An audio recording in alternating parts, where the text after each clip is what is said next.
Guys, நம்ம வந்து homemade barbecue செய்கிறோம். எங்கள்கிட்ட வந்து சார்கோல் இல்லை. ஸோ நாங்கள் என்ன பண்ணுறோன்னா, வீட்டில் இருந்த விறகை வச்சு நீங்கள் பேசிக்கான செட்டப் இந்த மாதிரி நான் வந்து சின்னதாக ஒன்று வாங்கிக்கிட்டேன் ஆன்லைனில். நீங்கள் எந்த பிராண்ட் வேணாலும் வாங்கிக்கலாம். பையன் ஆசையாக கேட்டான்.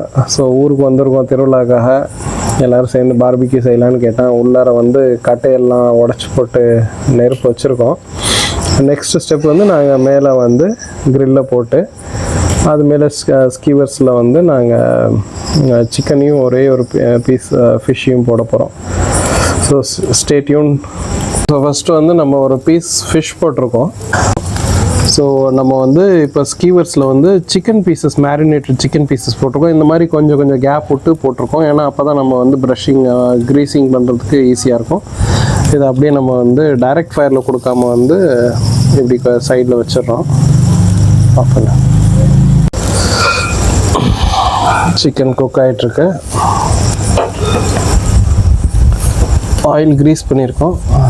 சிக்கன் டிக்கா மாதிரி வரப்போகுதுன்னு நினைக்கிறேன். ஸ்கீவர்ஸில் போடாமல் டைரெக்டாக க்ரில்லில் போட்டிருக்கோம். லைட்டாக டர்ன் பண்ணி போடுறோம். உங்களுக்கு நல்லா பார்த்தீங்கன்னா அந்த க்ரில்லோட இம்ப்ரெஷன் தெரியும்.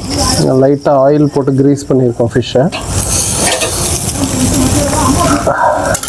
முடிச்சுட்டு நம்ம எப்படி இருக்குன்னு டேஸ்ட் பண்ணி பார்க்கலாம். அவருக்கு வந்து இப்போ செய்யணுன்னு ரொம்ப ஆசை. தப்பாக பண்ணாலும் பரவாயில்ல, நீ பண்ணுடான்னு சொல்லியிருக்கேன்.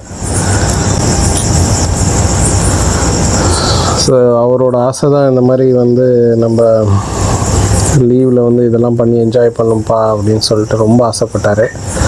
இப்போ நம்ம ஃபஸ்ட்டு போட்ட ஸ்கீவர்ஸ் வந்து குக் ஆகிட்டுருக்கு. துஷார் அப்படியே வச்சிரு, அதை ஃபயரில் வச்சிரு, நம்ம அப்புறமா ஆயில் பண்ணிக்கலாம்.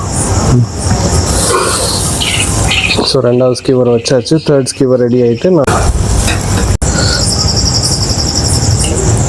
ஸோ இதுதான் நம்ம ஃபஸ்ட்டு பேட்ச் எடுத்த சிக்கன். துஷார் எடுக்கிறாரு.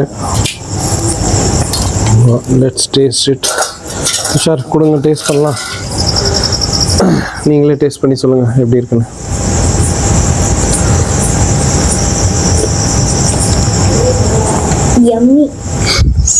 எம்மியா? கொடு, எனக்கு கூட, நான் டேஸ்ட் பண்ணி பார்க்குறேன்.